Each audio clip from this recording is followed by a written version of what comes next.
ಇನ್ನು ಕೆಂಪೇಗೌಡ ಜಯಂತಿ ವೇಳೆ ಚಿಕ್ಕಬಳ್ಳಾಪುರ ಶಾಸಕ ಪ್ರದೀಪ್ ಈಶ್ವರ್ಗೆ ಜೆಡಿಎಸ್ ಕಾರ್ಯಕರ್ತರು ಅಡ್ಡಿ ಮಾಡಿ ಚಪ್ಪಲಿ ಎಲ್ಲ ಎಸೆದಿದ್ರಲ್ಲ. ಈ ಪ್ರಕರಣದಲ್ಲಿ ಅಖಿಲ್ ರೆಡ್ಡಿ ಸೇರಿದಂತೆ ಜೆಡಿಎಸ್ ಬಿಜೆಪಿಯ 9 ಕಾರ್ಯಕರ್ತರನ್ನ ಪೊಲೀಸರು ಬಂಧಿಸಿ 14 ದಿನ ನ್ಯಾಯಾಂಗ ಬಂಧನಕ್ಕೆ ಕೋರ್ಟ್ ಕೊಟ್ಟಿದೆ.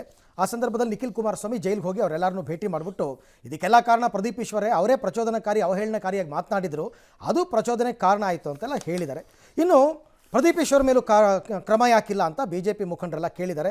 ಚಿಕ್ಕಬಳ್ಳಾಪುರ ಠಾಣೆ ಎದುರು ಪ್ರದೀಪ್ ಈಶ್ವರ್ ಮೇಲೆ ನೀವು ಕ್ರಮ ಯಾಕಿಲ್ಲ ಅಂತ ಅವ್ರು ದೂರು ತಗೊಳ್ಳದೇ ಇದ್ರೆ ಪೊಲೀಸ್ನವರು ಚೇಲಾಗಳಾಗಿದ್ದಾರೆ ಕಾಂಗ್ರೆಸ್ಗೆ ಅಂತ ಆದರೆ ಕೋರ್ಟ್ಗೆ ಹಾಕಿ PCR ಮಾಡಿಸಿ. ಹೆಂಗೆ ಸರ್ ಅದು? ಕೋರ್ಟ್ಗೆ ಹಾಕ್ಬಿಟ್ಟು ಡೈರೆಕ್ಷನ್ ತಗೊಳ್ಳಿ FIRಗೆ. ಓಕೆ, ಕೋರ್ಟ್ ಆಯ್ತಲ್ಲ ನೀವು ಹಂಗೆ ಮಾಡಿ. ಒಂದು ಎರಡನೇದು, ನನಗೆ ಭಾಳ ಆಶ್ಚರ್ಯ ಆಗ್ತಿರೋದು ಚಪ್ಪಲಿ ಎಸ್ತಿರೋದು ತಪ್ಪೋದು. ಏನಕ್ಕೆ ಎಸ್ತರು ಅಂತ ನನಗೆ ಅರ್ಥವಾಗ್ತಿಲ್ಲ. ಮತ್ತು ಅದು ಆ ಮನೋಸ್ಥಿತಿ ಯಾಕೆ? ಏನು ಚಪ್ಪಲಿ ಎಸ್ಬಿಟ್ರೆ ನೀವು ನಿಮ್ಮ ಚಪ್ಪಲಿ ಕಳ್ಕೊಂಡ್ರಿ ಅಷ್ಟೇ. ಅಲ್ಲ ಸರ್, ಇವ್ರು ಫಸ್ಟು ಕಾರ್ ಬಾನೆಟ್ ಮೇಲೆ ಹತ್ತು ನಿಂತು ಆಯ್ತ್ರಿ, ಅವ್ರೇನೋ ಒಂದು ಮಾಡಿದ್ರು, ಅದಕ್ಕೆ ನೀವು ಚಪ್ಪಲಿ ಎಸ್ಬಿಟ್ರೆ ಕಳ್ಕೊಂಡಿದ್ಯಾರು ಚಪ್ಪಲಿನ? ಚಪ್ಪಲಿ ನೀನು ಕಳ್ಕೊಂಡಿಯಪ್ಪ ಅಷ್ಟೇ. ಏನವ್ರೇನು ಕೊಡಿಸ್ತಾರ ಬಂದು? ಕುಮಾರಸ್ವಾಮಿ ಚಪ್ಪಲಿ ಕೊಡಿಸಿದ್ರ ನಿಮ್ಗೆ ಇವತ್ತು? ಏನು ಕೊಡಿಸಿಲ್ವಲ್ಲ. ಹಾಗಾಗಿ ಅದನ್ನು ಎಸ್ತಿರೋದು ತಪ್ಪದು, ಅದ್ರಲ್ಲಿ ಯಾವ ಅನುಮಾನವೂ ಇಲ್ಲ.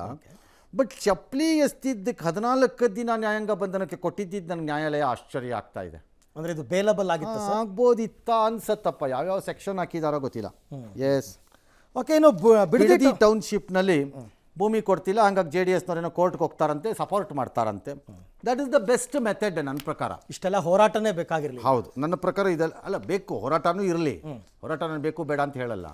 ಹಾಗಿದ್ರೆ ಈಗ ಮೇಕೆದಾಟು ನನ್ನ ನೀರು ನನ್ನ ಹಕ್ಕು ಅಂತ ಶಿವಕುಮಾರ್ ಊರಿನಲ್ಲೆಲ್ಲ ನಡ್ಕೊಂಡು ಓಡಾಡ್ಬಿಟ್ರಲ್ಲ, ಹೇಳಿಲ್ವಾ ಕೋರ್ಟ್ಗೆ ಹೋಗ್ಬೇಕು ಅಂತ ಅವತ್ತು? ಹೌದು, ಅವತ್ತು ಕೇಳಿದ್ರ ಅವರು? ಓಡಾಡ್ಲಿಲ್ವಾ ಅವರು ಅವತ್ತು? ನ್ಯಾಯ ಇದಕ್ಕೋಸ್ಕರ, ಓಟ್ಗೋಸ್ಕರ ಅಥವಾ ರಾಜಕೀಯಕ್ಕೋಸ್ಕರ? ಹಂಗ ಅವ್ರುವೇ ಓಕೆ, ಒಳ್ಳೆ ಕತೆ ಐತಲ್ಲ. ಹಂಗಾಗಲ್ಲ. ಬಟ್ ಕೋರ್ಟ್ಗೆ ಹೋಗಿ ಸೆಟ್ಲ್ ಮಾಡಿಸ್ಬೇಕು. ಅಲ್ಲಿ 2-3 ಪ್ರಶ್ನೆಗಳನ್ನು ಕೇಳಬೇಕು. GBಗೆ ಈ ಅಧಿಕಾರ ಯಾಕೆ ಬೇಕು? ನಂಬರ್ 1, ಅವ್ರದ್ದು ಕೆಲಸ ರಸ್ತೆಗಳನ್ನು ಸರಿ ಮಾಡ್ಕೊಳ್ಳೋದು, ಚರಂಡಿಗಳನ್ನು ಇಟ್ಕೊಳ್ಳೋದು, ಕ್ಲೆನ್ಲಿನೆಸ್ಸು, ಕಸ ತೆಗ್ಸೋದು, ಇವೆಲ್ಲ ಕಾರ್ಪೊರೇಷನ್ ತಾನೇ ಎಕ್ಸ್ಟೆಂಡ್ ಆಗಿರೋದು. ಅದ್ರದ್ದು ಮೂಲ ಕೆಲಸ ಏನು? ಬೆಂಗಳೂರು ಸಿಟಿ ಕಾರ್ಪೊರೇಷನ್ದು ಲೇಔಟ್ ಮಾಡೋ ಕೆಲಸನಾ? ಯಾಕೆ ಅದನ್ನು ಆ್ಯಡ್ ಮಾಡಿದ್ರಿ ಅದ್ರ ಜಾಬ್ ಒಳಕ್ಕೆ?